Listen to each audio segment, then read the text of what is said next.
Exciting comic strip adventures are now appearing every day, including Sunday, in the Chicago Herald-American. And tell all your friends about us, too. Remember the paper, the Chicago Herald-American. Destination Freedom.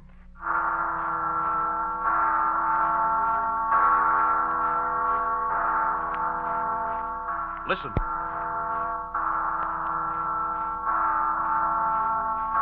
Aye, the Freedom Bell, my friends. And this is Paul Revere, called back from the shadows by the sound of the Freedom Bell, to cry again a warning that the price of freedom is eternal vigilance. Destination Freedom is presented by station WMAQ in the interest of human freedom the world over. Paul Revere is the symbol of warning, ready to ride down the skies to shout his alarm. His destination, now and forever, freedom. The task that confronts freedom-loving people all over the world in 1951 is staggering and awful in the implications of what may happen if we lack courage and vision, and if we do not fully accept the challenge of the future. Our destiny at the moment may lie largely in the hands of one man, a man who has been chosen by fate to create a bulwark of defense against the ever-increasing hordes of communism. That man is Dwight David Eisenhower, whose destination in 1951 is undeniably the preservation of freedom for all the democratic peoples of the world. You know, somebody once said that every man is really three personalities. The man he thinks he is, the man other people think he is, and the man he really is. Well, let's ask a neighbor of Eisenhower's, Editor Charles Harger, who's been called the William Allen White of Abilene, Kansas, what he thinks of the general. Ike Eisenhower? Sure, we know him well around Abilene. We Kansans like to claim him as a native son, but I guess he really belongs to the Lone Star State, too, since he was born in Denison, Texas. But we feel he's our boy, and he feels about our way of life the way Kansans do, the way Americans do. Democracy?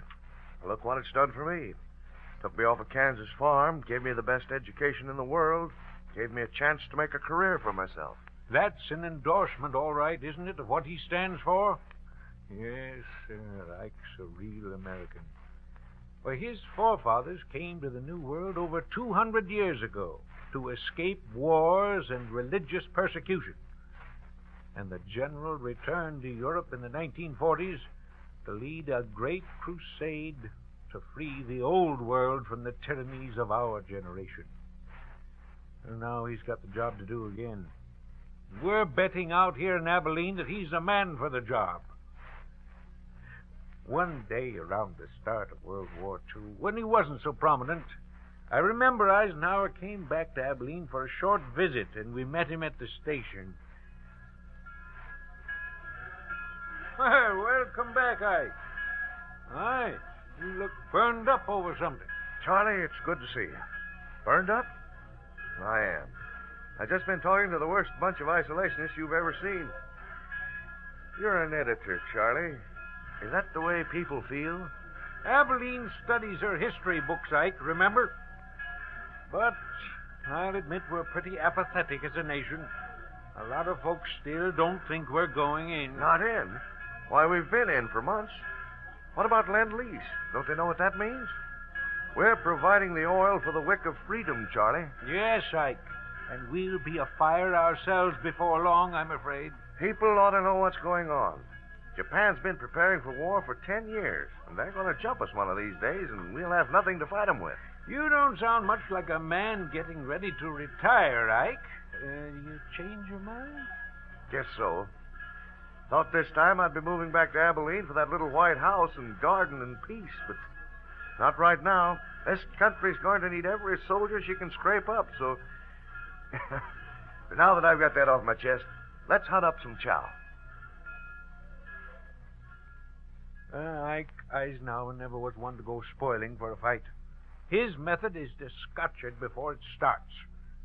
And if you can't head it off, prepare for it and fight it out as well as you can. Take, for instance, when he was a lad home from West Point for one of his rare leaves. Orrin Snyder tells us on Ike. Orrin's a farmer now, but he was once a football coach who helped teach the general good sportsmanship. Something that came natural to Eisenhower. Well, Orrin, hometown looks mighty good after all those gigs and restrictions at the point. We've been having a few restrictions ourselves around Abilene, Ike. Oh? What do you mean? It seems that town's developed a local bully while you've been away. A fellow named Dirk Taylor.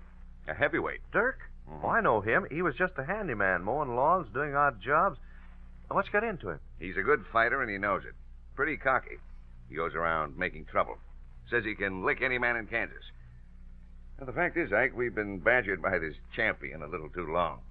He thinks no one in this part of the country can stand up against him for one round. Now, you've been getting quite a reputation at the point as a boxer. Why don't you take him on?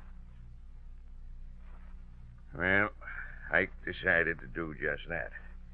He changed clothes and went over to the barber shop where Dirk hung out and seated himself in the chair for a shave. Dirk, seated in a corner, watched Ike closely and mumbled, I could knock out any man in Kansas. Dirk, I know you're good, so how'd you like to go across the street to the basement of Sterl's clothing store, and we'll see just how good you are. Sure. There ain't nothing better I'd like to do. The word spread, and all the neighborhood followed Ike and Dirk to the appointed place. Well, the fight started. It was even in the first round, and then in the middle of the second round, Ike landed an uppercut that knocked Dirk out. The invincible heavyweight came out of the scrap sadder but wiser. And they became good friends. Ike's got another bully that he's going up against now. And we can be dead sure when he's trained enough, he'll be trying another uppercut. He hates bullies. We all do, and he believes every decent person's got a right to be unmolested. So we'll be watching him in Europe. And we'll be behind him, as we were in those days. Another thing about Ike Eisenhower, he likes to deal squarely with facts and problems. We need that kind of man today. And Miss Annie Hopkins of Abilene remembers another visit of Ike's when he had graduated from the point. Second Lieutenant Eisenhower. Well, you make a fine-looking officer, Dwight. Thank you, Miss Annie. And where are you off to now? Fort Sam Houston, San Antonio for my first regular Army duty. We're all so proud of you, Dwight. There were times, Miss Annie, when I didn't know if I'd make it. We never doubted. Especially those of us who had you in school. One of the reasons I came back was to thank you. I appreciate especially all those times I was dressed down for mistakes I made. You didn't handle me with gloves on, and I'm grateful. Because sometimes we wear gloves in our relationships with people when it calls for bare hands. Dwight was a good student, but not a scholar. He was fun-loving, good-natured, popular. He was excellent in history and mathematics. Good things to know in 1951. And two other qualities he developed early: strength and spirit. He became strong as an ox and the scrappingest kid in school. He never dodged a necessary fight for what he thought was right, and he trained himself to win. On September 8, 1943, the day before the landings in Salerno, Dwight wrote a letter to his son, Johnny. By the time you get this letter, Johnny, you know that today was a very full one for me. One crowded with anxiety. However, being made as I am, it is also crowded with hopefulness. I'm probably the most optimistic person in the whole world. Everybody else sees all the risks and dangers, and I guess I'm just a wishful thinker because I just shut my eyes and say, we'll go ahead and try to win. One of these days I'll probably get a very bloody nose, but I hope it isn't this time. This letter was written from Allied Force Headquarters, where Eisenhower was trying to solve the early problems of World War II. His son Johnny was training for the infantry, and the general still found time to write him words of advice and affection. Eisenhower's always been close to his family. His wife, Marie Geneva Dowd, known as Mamie, has been described aptly as the true symbol of an American wife and mother. She regrets, as many another soldier's wife, the military order which forbids wives to accompany their husbands when they go off to war. I would like to be with him, of course. But I'm no different from any other woman whose husband goes off to war. War is bigger than I or any other person. When the general's away, Mamie writes him copious letters. Men like quantity, not quality, in letters. And she does not complain when short notes of 5 or 6 lines come back in answer. One of Mrs. Eisenhower's favorite stories comes from the last war. She was calling her grocer about an undelivered order.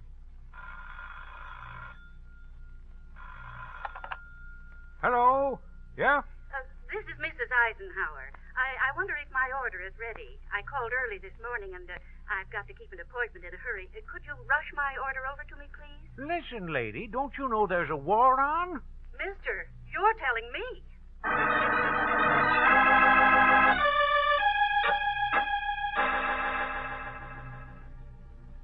Moving from post to post, like other soldiers' wives, Mamie Eisenhower has somehow always managed to create a home.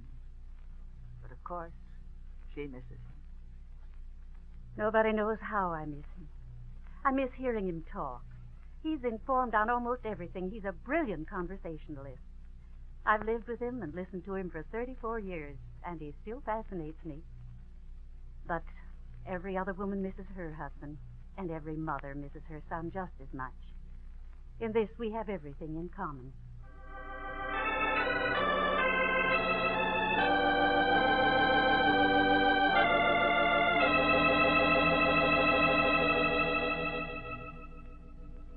It takes a lot of doing to make a man a great military leader.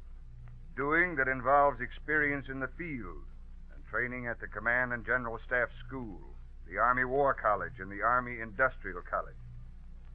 Well, Ike made the grade in all these advanced schools, and he made the grade in the field, too. His first command won him the Distinguished Service Medal for being a first-rate organizer.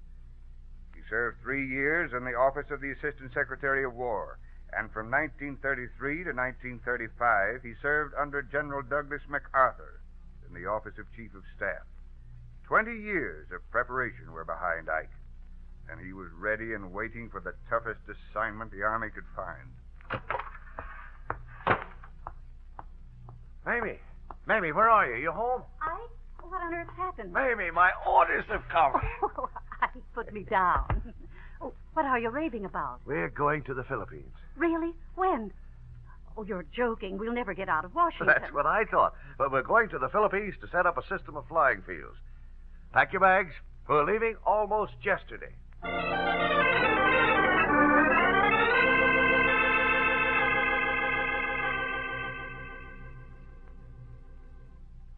Aye, and that was a job well done. Ike returned to the States in February 1940 to command the 15th Infantry at Fort Lewis, Washington for a few months before becoming Chief of Staff to the 3rd Division. From February to June 1941, he was Chief of Staff to the 9th Corps with temporary rank of Colonel, and on June 24th, he became Chief of Staff to the 3rd Army. It was in the autumn maneuvers of 1941 in Louisiana that Eisenhower began his spectacular rise. As Chief of Staff to General Walter Kruger, he directed the operations of 200,000 men in the Third Army with such skill, intelligence, and good humor that he won the admiration of all observers.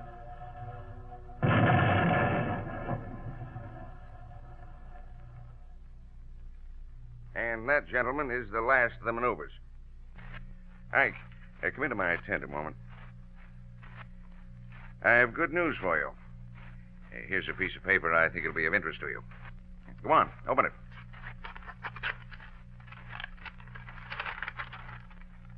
General Kruger.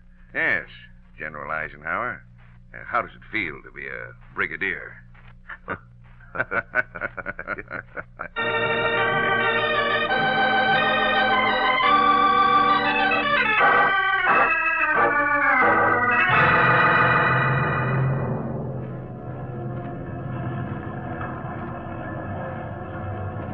2 months later, on December 7th, the Japs made the sneak attack, which Eisenhower had prophesied years before. Shortly after the outbreak of war, he was made head of the War Plans Division. Few Americans realize what a tremendous revolution in outlook and planning preceded and accompanied the entrance of our Army into World War II. Within less than 2 years, the Army was forced to abandon its traditional role as a small defense force and was transformed into an organization capable of conducting operations in a global war. For 6 months after his appointment to the War Plans Division, Eisenhower worked night and day on plans for utilization of our expanding Army to its best advantage.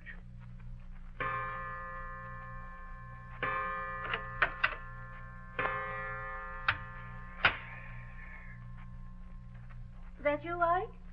Amy, you shouldn't be up. It's 3 o'clock. Oh, I'm going to get you some milk and sandwich or something. Oh, no, thank you. Just feels good to sit down here with you. Don't be discouraged, Ike. I know how you must feel with all the bad news in the newspapers, but... The Axis seems too strong, Mamie. The problem is we can't make our power felt until we check the offensive action of Germany and Japan. And we've got to hold some bases at all cost. I'm sure the average citizen watching what we're trying to do must be very confused. For instance, this column in tomorrow morning's paper. Read it. How can we expect to counter enemy concentration of strength by our amateur leadership, which suffers badly compared to the professional skill of the enemy? Why don't they have faith? Maybe it's an advantage sometimes, Mamie, to be underestimated.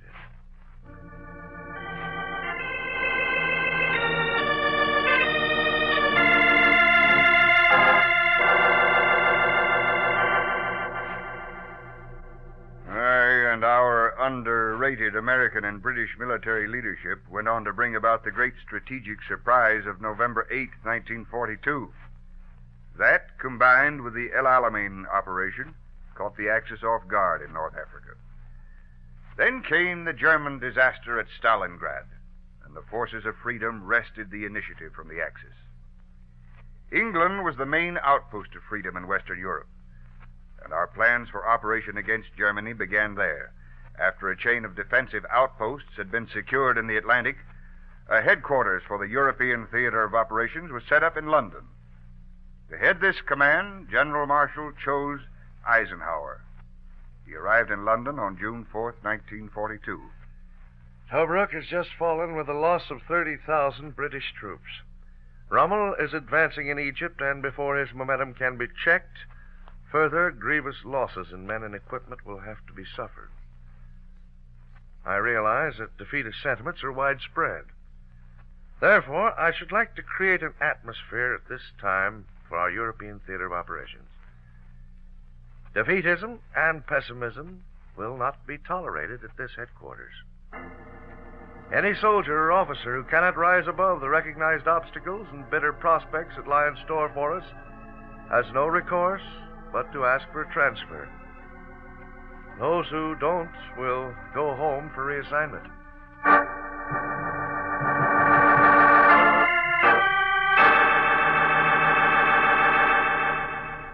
Eisenhower had other problems to be solved, however. The thousands of American troops pouring into Great Britain had not only to be trained for combat, but welded to the English soldiers in a fighting partnership, and American GIs were outspoken about the ETO. Talk about lousy weather. Nothing but rain and fog. And the food. Don't they like nothing but fish and kidney stew? And the women. Boy, what clothes. Sears and Roebuck 1910. And do you notice nobody ever laughs over here? We were guests of necessity, but we griped, as is the way of American soldiers with high morale. One of the first plans by General Ike to get the American and Englishman together was to set up for the troops a program of sightseeing visits to bombed areas and historic sites. Army newspapers and recreation officers concentrated on Anglo-American cooperation. Thus, the lull before the battle was used to weld British and American forces into a team that had absolute confidence in the other fellow. Part of Eisenhower's success stemmed from this achievement in Britain, and Ike's personality was destined to win him more honors. Churchill, with whom he lunched twice a week, had a talk with him one day. We are very much impressed, General Eisenhower, with your tact, common sense, vision, and grasp of military realities. That's very generous, Mr. Churchill. You'll be interested in attending our conference this afternoon.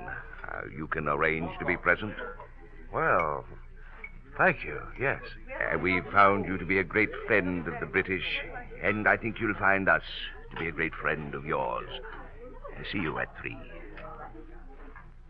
Since the plans of the Joint Chiefs of Staff called for an invasion of North Africa before Europe, the choice of a theater commander had to be made.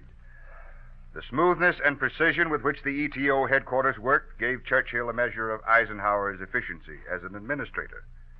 Thus, he felt justified in entrusting the command of British military and naval forces to a man who had never directed combat operations. As soon as the time for the North African invasion was determined, Eisenhower called British and American officers together in Norfolk House. Gentlemen, let me say initially that the command arrangements of 1918 are inadequate for projected operations in the Mediterranean theater. Logistics alone require something more. All shipping must be pooled. Common bases must be used. Equipment, information, supplies, even personnel must be combined or used on an interchangeable basis. For land, sea, and air operations of such magnitude, mutual trust and confidence must exist from the bottoms of both armies to the top. Never before in history have two Allied powers merged their military identities more completely in a single effort.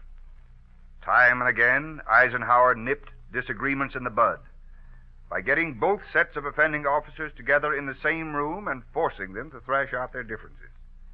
Eisenhower's methods were direct. He was accessible to anyone who had business with the commander-in-chief.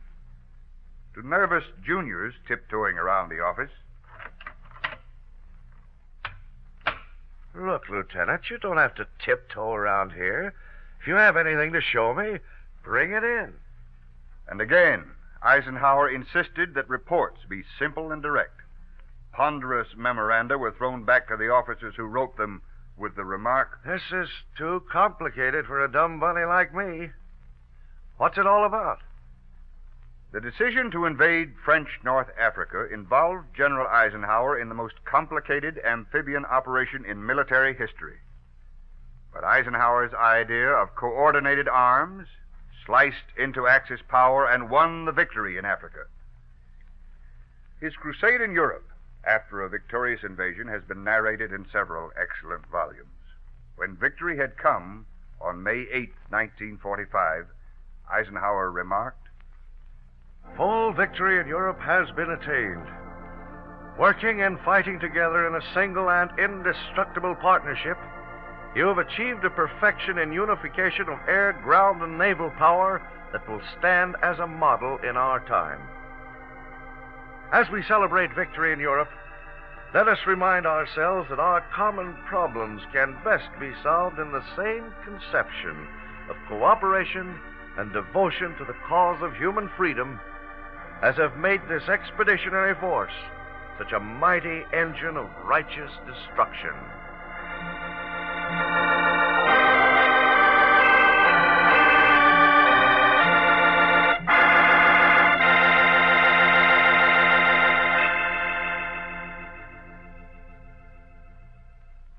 The question of what Eisenhower would do after the war became a matter of public discussion.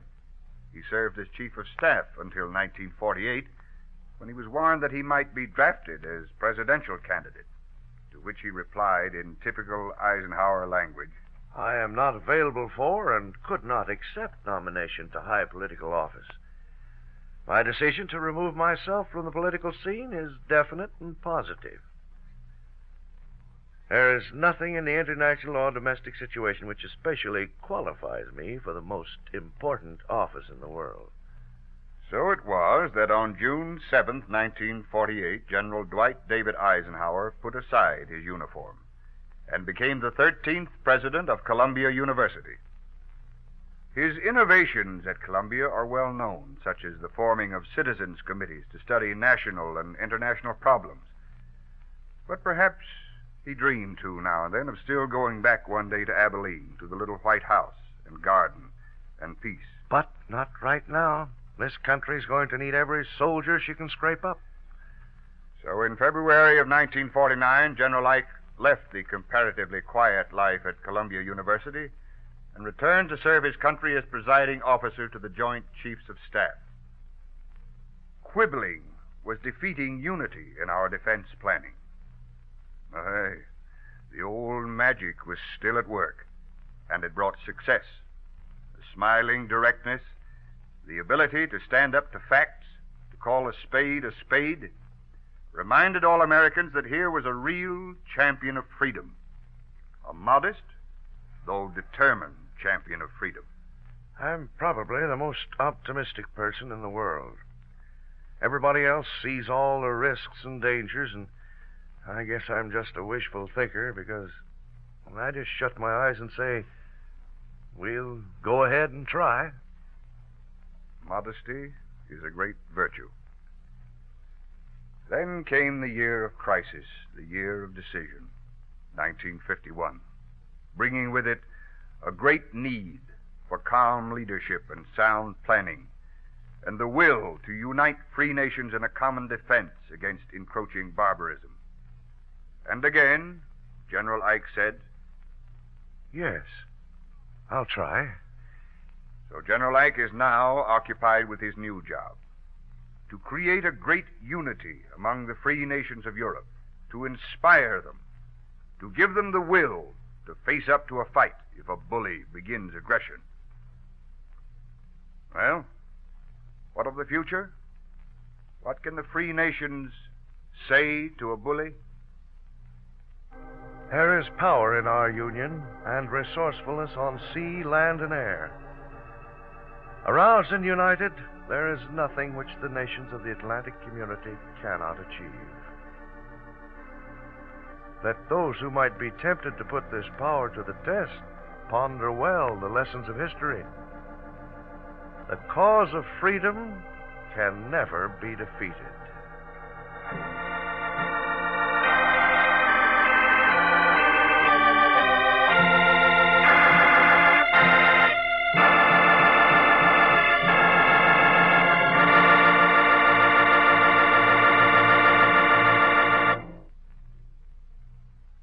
Modest man, an optimist, and a military leader of proven merit. General Ike always keeps trying. With hope for the future, America is counting on General Eisenhower.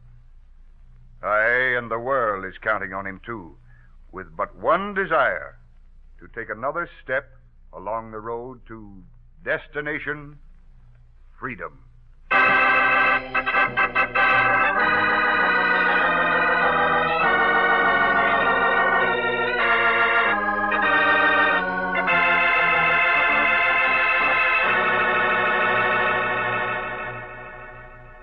Paul Revere, portrayed by Maurice Copeland, will return next Sunday to narrate the next chapter in the story we call Destination Freedom. Presented by station WMAQ in the interest of human freedom the world over. Today's script was written by Bill Hodap and produced under the direction of John Cowan. Jack Lester played General Eisenhower. Other members of the cast were Fern Persons, Alma Plotz, Donald Gallagher, and Arthur Peterson. The special music was composed by Emil Soderstrom and was played by Helen Morton and Jose Bethencourt. Our engineer was George Wilson. Sound effects were created by Cliff Mueller. And now this is Charles Mountain reminding you the sound of the Freedom Bell is your invitation to follow Paul Revere along the road to Destination Freedom. This is NBC, the National Broadcasting Company.